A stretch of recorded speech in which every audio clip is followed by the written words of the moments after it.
Eh bien bonjour à tous et bienvenue sur cette nouvelle vidéo, je suis Mika et pour Accès Sécurité aujourd'hui avec moi nous allons voir l'installation de deux petits programmes qui vont permettre de renforcer notre sécurité et qui pourraient être indispensables à la sécurité de notre ordinateur. Je vous présente le premier programme donc, qui est un programme de sécurisation de vos supports USB. En fait, l'éditeur de ce programme est Panda Sécurité. En fait, son action va être, dès qu'un périphérique USB va être connecté, celui-ci va analyser le périphérique pour voir s'il n'a pas de contamination possible et ensuite il va procéder à une vaccination. Ce qui va en fait finalement renforcer votre sécurité sur ce qu'on appelle les supports amovibles qui sont ramenés sur vos ordinateurs. D'accord ? Alors, je ne vais pas parler plus longtemps, je vous mettrai un lien méga qui vous permettra de pouvoir télécharger directement ce logiciel-là, ou alors après vous pouvez directement cliquer ici sur Download, vous tombez sur une page vous demandant des informations, vous pouvez être honnête ou pas, ça dépend de vous, je vous rappelle le tutoriel sur les 10 bonnes règles à avoir avec votre ordinateur et sur vos navigations internet. Vous choisissez ce que vous voulez faire, vous rentrez vos informations ou pas et vous cliquez sur Send. Vous allez avoir un petit lien qui va vous permettre de pouvoir récupérer ce logiciel et de le télécharger. Moi vous voyez il est déjà ici, donc une fois que vous l'avez sur votre bureau, on va double-cliquer dessus.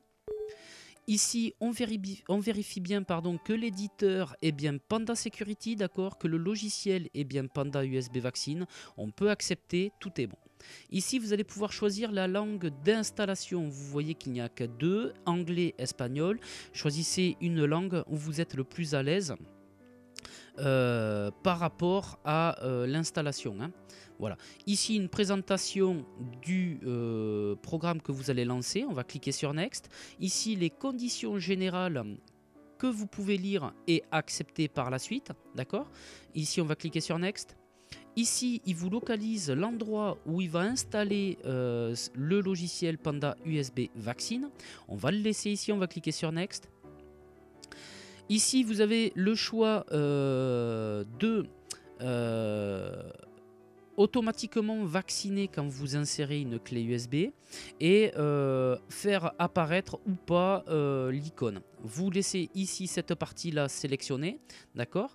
Le NTFS support, disons qu'aujourd'hui il n'y a pas beaucoup de clés USB qui sont encodées à NTFS, mais vous pouvez le cocher pour d'éventuels compléments, on va dire. Mais ce qu'il vous faut savoir, c'est que ici vous voyez que c'est encore une version bêta, donc qui pourrait présenter certains problèmes lors de son utilisation. Nous on va le décocher et on attendra en fait que à partir des mises à jour qui nous seront proposées, cette version bêta passe en version stable. On va cliquer sur Next. Le programme d'installation s'effectue. Il est très rapide. Vous voyez que vous avez le choix de lancer Panda USB Vaccine ou pas, d'accord. On peut cliquer sur Finish, on va le lancer. Ici, vous voyez message d'avertissement. Si vous repérez bien ici, vous avez un petit icône donc vous disant que Panda USB Vaccine est bien activé. Vous pouvez avoir accès ici à son menu avec un clic droit sur l'icône.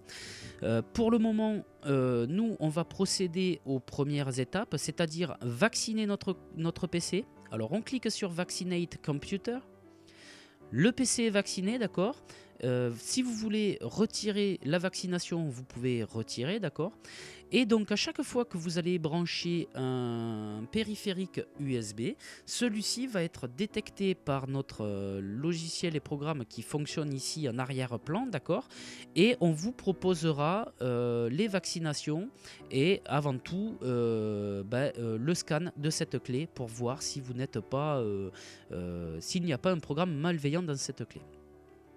Une fois que l'on a vacciné notre computer, on peut fermer cette fenêtre là.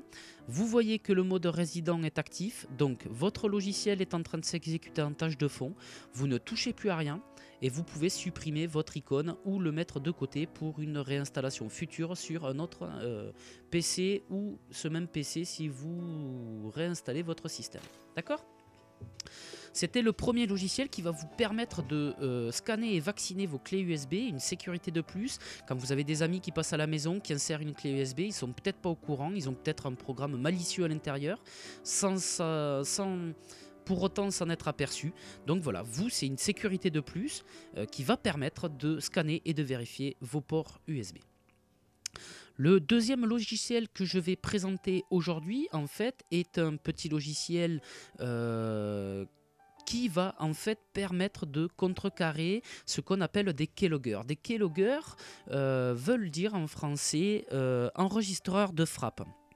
À votre insu, vous pouvez avoir des programmes qui se lancent sur votre ordinateur si vous avez été contaminé et qui seraient susceptibles de pouvoir enregistrer toutes vos frappes. D'accord ? Je vais vous donner un exemple. Je vais me mettre sur une page de recherche, d'accord ? Et ici, je sais pas, je vais taper par exemple Google. Google.com par exemple. En fait, vous voyez que ce que j'ai saisi là n'est pas protégé. C'est-à-dire que si par exemple j'ai un petit programme qui s'est installé à mon insu et qui enregistre tout ce que je tape, et ben finalement la personne qui m'a injecté ce logiciel-là pourra voir toutes les choses que j'ai tapées. Donc bon, là c'est une recherche sur Google, c'est pas trop dramatique, mais imaginez si vous êtes en train de saisir des identifiants pour vos boîtes mail, des identifiants pour avoir accès à vos banques et tout ça, ça devient plus compliqué. Les informations récupérées en fait pourraient permettre soit de l'usurpation d'identité, soit après du piratage de comptes bancaires directement. Le logiciel que moi je vais vous présenter, je vous mettrai le lien de téléchargement d'accord de ce logiciel Keylogger, d'accord, sur le site éditeur donc qui est QFX Software, d'accord, et qui présente en fait un logiciel qui va crypter en fait vos saisies de données. Ici par exemple vous avez une petite image qui vous montre que par exemple quand vous saisissez votre identifiant sur votre compte Facebook par exemple et votre mot de passe, ici vous avez cette petite barre qui se met donc d'office, d'accord, il va fonctionner tout seul et qui au lieu d'enregistrer votre mot de passe qui pourrait être par exemple je suis sur Facebook, d'accord, et ben il va mettre des lettres et des chiffres aléatoires, d'accord, et c'est ces paramètres là qui seront enregistrés par les keyloggers ou les enregistreurs de frappe que l'on peut avoir sur l'ordinateur.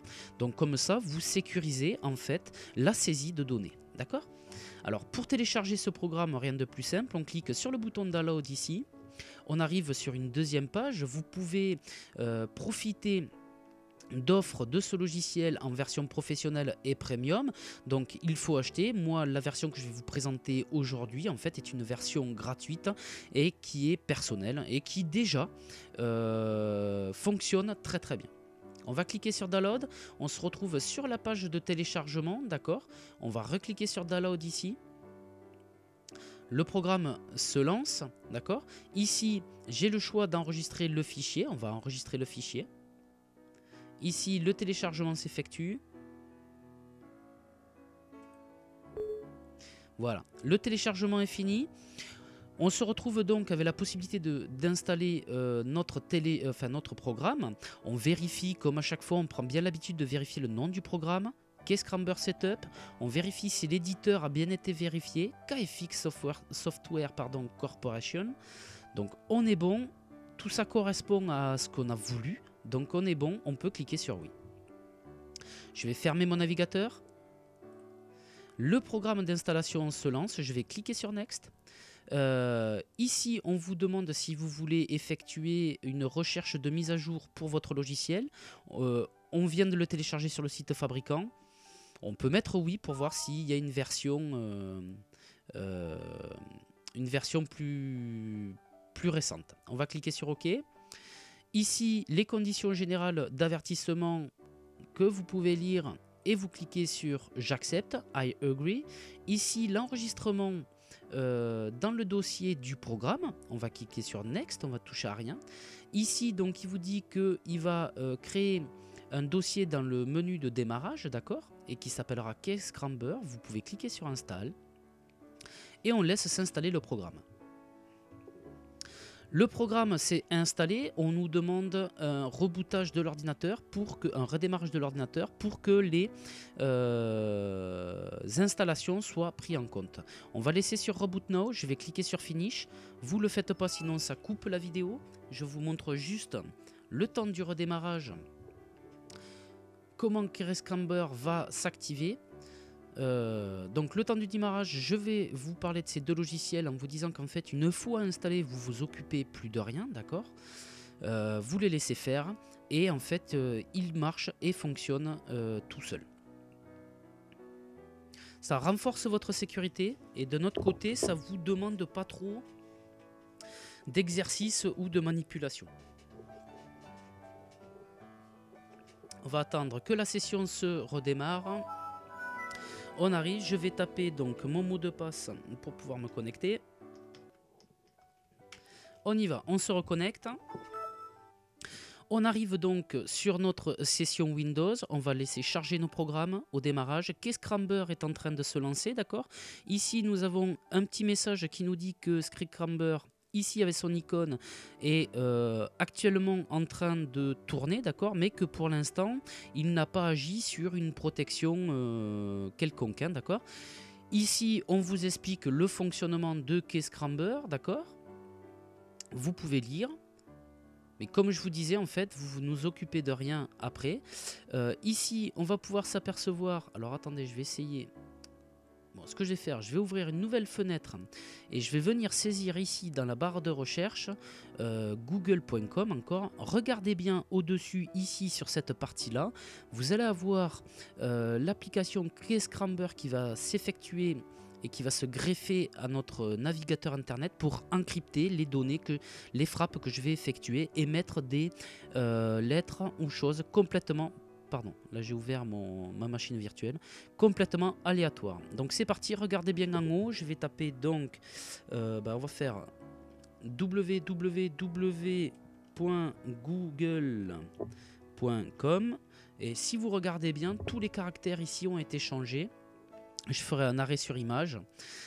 Tous les caractères ont été changés et ce que j'ai tapé là, en fait, ne correspond à rien de ce qui a été saisi et transité en fait sur mon ordinateur. Donc, vous parez en fait les keyloggers, d'accord?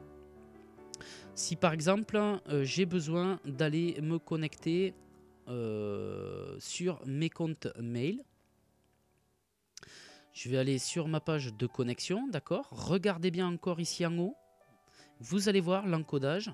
Donc, moi par exemple, je vais mettre accès sécurité@gmail.com, d'accord. Vous avez vu, ça s'est encrypté avec des caractères différents. Ici le mot de passe, je vais mettre un mot de passe au hasard, mais je vais vous le dire. Mot de passe, vous voyez ça s'encrypte en haut, tutoriel vidéo, ça s'encrypte en haut, ça n'a rien à voir avec ce que je tape, d'accord. Vous pouvez fermer.